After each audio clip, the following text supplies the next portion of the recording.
झारखंड के पंचायती राज सचिव विनय चौबे को एसीबी की टीम ने शराब घोटाले मामले में अपने पद के दुरुपयोग और राज्य सरकार को 38 करोड़ रुपए के राजस्व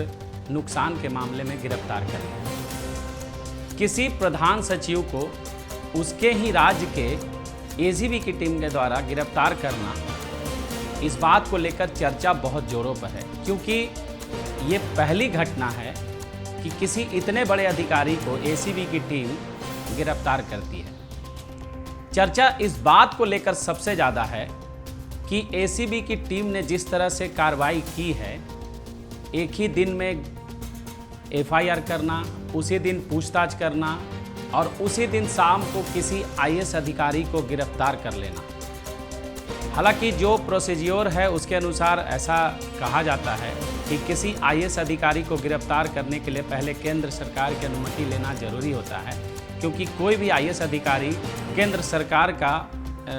जो है वो वेतनमान पर होता है। लेकिन विनय चौबे की गिरफ्तारी हुई है, उसमें ये सूत्रों से खबर आ रही है कि केंद्र सरकार से इसकी अनुमति नहीं ली गई है।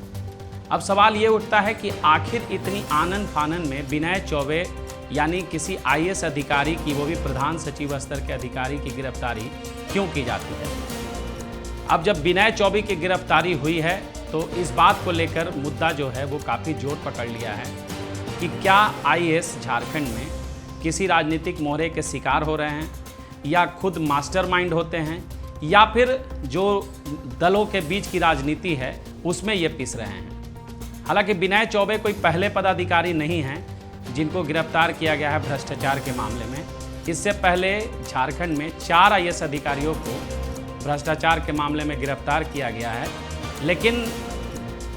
विनय चौबे पहले ऐसे अधिकारी हैं जिनको राज्य सरकार की किसी जांच एजेंसी की टीम ने गिरफ्तार किया है। सबसे पहले हम आपको बताते हैं कि विनय चौबे के पहले किन अधिकारियों पर इस तरह की कार्रवाई हो चुकी है। झारखंड में सबसे पहला नाम आता है सजल चक्रवर्ती का। सजल चक्रवर्ती को चारा घोटाले में लैपटॉप लेने के आरोप में उनको गिरफ्तार किया गया था। आरोप लगा था कि लालू यादव जिस चारा घोटाले मामले में शामिल थे उनमें सजल चक्रवर्ती भी शामिल थे। हालांकि बाद में सीबीआई की टीम ने जब गिरफ्तारी की थी उनको जेल में भी रहना पड़ा था। हालांकि बाद में कोई उनके खिलाफ साक्ष्य नहीं मिले, वो बरी हो गए थे। दूसरा मामला जो है, एक आईएएस अधिकारी थे झारखंड के प्रदीप कुमार, जो उस समय के स्वास्थ्य सचिव थे, उनको दवा घोटाला मामले में गिरफ्तार किया गया था सीबीआई के द्वारा ही। हालांकि बाद में उनको भी क्लीन चिट मिल गया था।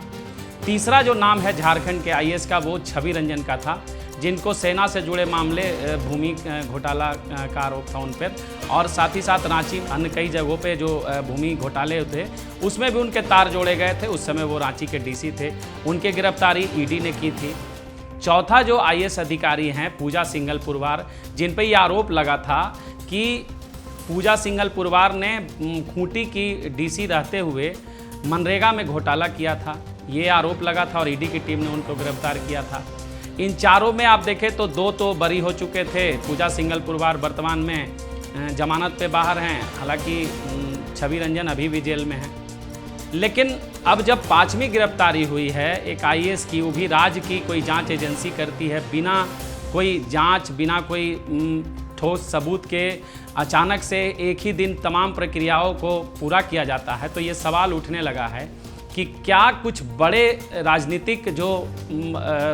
दल के द्वारा साजिश होती है उसके शिकार आईएएस अधिकारी हो गए हैं, या फिर सचमुच ये मास्टरमाइंड होते हैं। ये सवाल अब उठना लाजमी हो गया है। तो देखेंगे आप कि जिस तरह से गिरफ्तारी हुई है और जिस तरह से लगातार ये आरोप लगते रहता है, क्योंकि इससे पहले भी अगर आप देखें छवि रंजन के मामले से देखें तो छवि रंजन को जिस तरह से आरोप लगाकर गिरफ्तार किया गया था, उसी मामले में हेमंत सोरेन पे भी उंगली उठी थी, उनको भी ईडी की टीम ने गिरफ्तार किया था। हालांकि हेमंत सोरेन ने इस पर अपनी बात कही थी कि ये राजनीतिक एक जो दल होते हैं उनकी प्रतिस्पर्धा का ये परिणाम है और उनको फंसाया गया है। अब जब छवि रंजन को गिरफ्तार किया गया है तो बाबूलाल मरांडी ने सवाल उठाया है। बाबूलाल मरांडी ने कहा है कि इतनी जल्दीबाजी में गिरफ्तारी ये दिखाता है कि जो बड़े मोहरे हैं, जो राज्य के बड़े चेहरे हैं, जो बड़े खिलाड़ी हैं इस शराब घोटाला मास्टरमाइंड के, उनको बचाने के लिए विनय चौबे की गिरफ्तारी की गई है। बाबूलाल मरांडी ने यह आरोप लगाया है कि जब इस मामले को लेकर सीबीआई के द्वारा जांच की बात की जा रही है, क्योंकि इस पूरे मामले को छत्तीसगढ़ शराब घोटाला से जोड़ा जा रहा है और छत्तीसगढ़ में जो शराब घोटाला हुआ था उसमें भी विनय चौबे का नाम आया था और पहले भी ईडी की टीम जो है इनसे पूछताछ कर चुकी है। उस मामले में जब सीबीआई के द्वारा, ईडी के द्वारा इस मामले में कार्रवाई की जा रही है तो फिर इतनी हड़बड़ी क्यों थी राज्य सरकार की कि इस मामले में एक ही दिन एफआईआर करके, पूछताछ करके और किसी आईएएस अधिकारी को गिरफ्तार कर लिया जाता है। ये बड़ा गिरोह इसमें शामिल है, ऐसा आरोप बाबूलाल मरांडी ने लगाया है। तो बाबूलाल मरांडी के आरोप की पुष्टि तो बाद में होगी, लेकिन सवाल फिर वही उठता है कि आखिर इतनी जल्दीबाजी क्यों दिखाई गई। क्या सचमुच इस तमाम जो आरोप लगाए जा रहे हैं और तमाम जो खेल हुआ है उसके पीछे कोई बड़ा हाथ है, कोई बड़ी शक्ति है जो इस पूरे मामले का पटापेक्ष कर एक किसी अधिकारी पे इस तरह के जो आरोप हैं उनको डालकर इस पूरे मामले को बंद कर देना चाहता है। मामला जो भी हो, लेकिन कहीं ना कहीं जो विनय चौबे की गिरफ्तारी है एक सवाल खड़ा करता है और शासन प्रशासन सहित मुख्यमंत्री हेमंत सोरेन पे भी एक सवाल खड़ा करता है, क्योंकि विनय चौबे मुख्यमंत्री हेमंत सोरेन के पिछले कार्यकाल के प्रधान सचिव रह चुके हैं,